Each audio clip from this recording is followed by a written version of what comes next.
Sure. Here is a professional voiceover script based on the outline you provided. It was a bright, chilly morning when Patricia Hawthorne stormed up my driveway, her face already turning a shade of red that only comes when someone is truly leave-YD. I was standing there, enjoying my coffee, the steam rising in front of my face, watching her fume like a kettle about to boil over. The source of her fury? A new 6-foot wooden gate I had just installed. What the hell is this? Patricia shrieked, pointing at the gate with such intensity, I thought she might explode. Her hands were shaking, and her pin, always poised in her grip like some kind of weapon, was now held out in front of her, accusing my gate like it had personally offended her mother. I sipped my coffee, trying not to smile.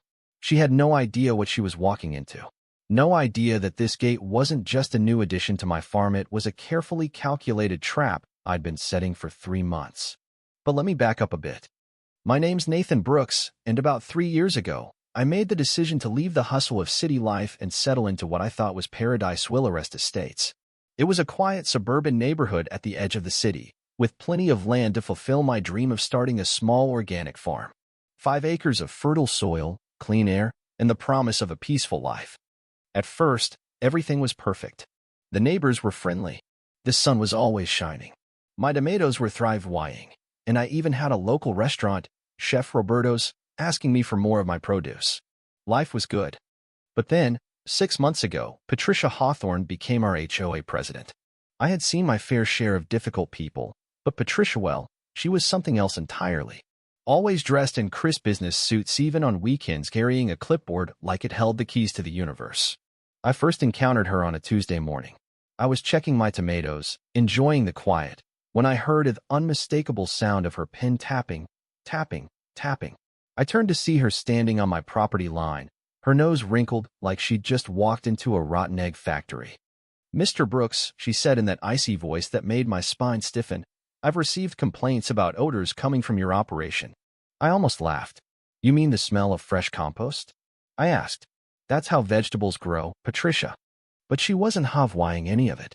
"It's disturbing the peace of this community," she said, scribbling something on her clipboard. "This is a residential area, not an agricultural zone." I tried explaining that I had checked the zoning laws before I even started the farm, that everything was legal. But Patricia wasn't interested in the facts. She was interested in control. "Legal doesn't mean acceptable," she snapped. That was the first violation notice. A DULA 500 fine for creating atmospheric pollution detrimental to community wellness. I showed it to my neighbor, Maria, a retired lawyer who lived 2 houses down. "Patricia can't enforce this," Maria said, shaking her head.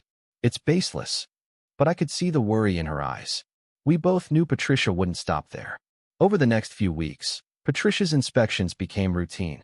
Every morning at 7:30 sharp, she'd show up with her clipboard and measuring tape. She measured the distance from my vegetable rows to the property line, took photos of my compost bins, and even brought a decibel meter to measure the sound of my rototiller. One afternoon, Danny Thompson, a friend of mine and the local sheriff, stopped by. "Man, I've gotten 12 calls from Patricia this week about your farm." 12? "I've got real crime to deal with, not tomato disputes," he said, but then looked at my plants. "Though, I gotta say, those are some beautiful tomatoes. My wife would love some tips." I smiled weakly, but knew Patricia wouldn't stop. Not until she had complete control. Then came the meeting that changed everything. Patricia called an emergency HOA session about the agricultural problem threatening our property values. I knew I had to be there. Maria came with me, armed with a stack of state laws about agricultural protection. The meeting was held in the community Centera beige room with cheap carpeting and old coffee stains. Patricia stood at the front, like a general addressing her troops. "Ladies and gentlemen," she began, "we need to discuss the commercial farming operation that's threatening our neighborhood's character." I stood up, my voice steady but firm. "It's not commercial. It's a personal garden that supplies a few local restaurants. And it's completely legal under state law as an educational garden." As I was speaking, little Sophia, Maria's daughter, raised her hand. "I learned how to grow carrots at Mr. Nathan's farm," she said brightly. "It was the best field trip ever." A few people smiled, but Patricia's face just got redder. "Children's opinions aren't relevant to property values, Mrs. Rodriguez," she sneered. That's when Maria's expression hardened. "You don't mess with a mama bear's cub." The meeting ended with Patricia vowing to find a way to ensure compliance with community standards. As I was leaving, Bob Anderson, who served on the HOA board, pulled me aside. "Be careful, Nathan," he said. "She's not stable right now." 3 cups of coffee before the meeting and yelling at a photo of her ex-husband. I had a bad feeling about this. The next morning, Patricia showed up with a stack of papers and a smirk on her face. "Mr. Brooks," she said, "I've just discovered that your farm violates 47 separate HOA regulations. You have 72 hours to cease operations or face due law $50,000 in fines." She handed me the papers, and I couldn't believe it. She was making up violations. My blood pressure shot up. This wasn't just a complaint, it was a declaration of war. That's when I found something interesting. As I pored over Patricia's violation notices, I noticed that she had cited rules that didn't exist in our original HOA documents. She was literally making things up. And then I saw it. A loophole. According to the actual HOA rules, agricultural structures were allowed if they protected farming activities. A gate would definitely qualify. I'd already planned my next move. I installed a big, solid, legally unassailable gate when I knew Patricia wouldn't be able to resist. It wasn't to keep people out. It was to document everything that came in. And sure enough, Patricia couldn't resist. She showed up the next morning at 7:30 sharp, clipboard in hand. She stood at the edge of my property, glaring at the gate, her face red with rage. "What the hell is this?" she screamed. "This is unacceptable." I walked out, sipping my coffee, trying not to smile. "Morning, Patricia. Beautiful day, isn't it?" Her face turned purple. "You take this down immediately. This violates every aesthetic standard we have." I pulled out my phone and showed her the permit. "Actually, it's completely legal.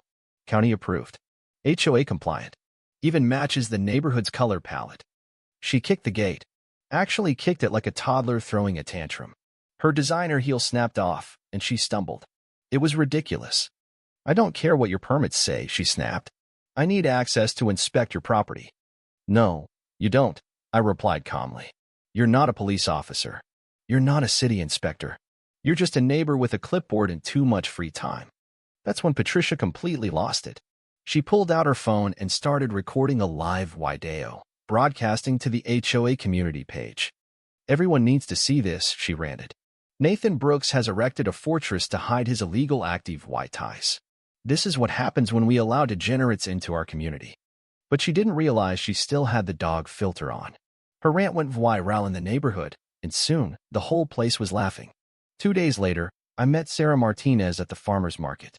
She didn't look like an FBI agent, just a regular woman buying tomatoes. But when she spoke to me, I knew something was up.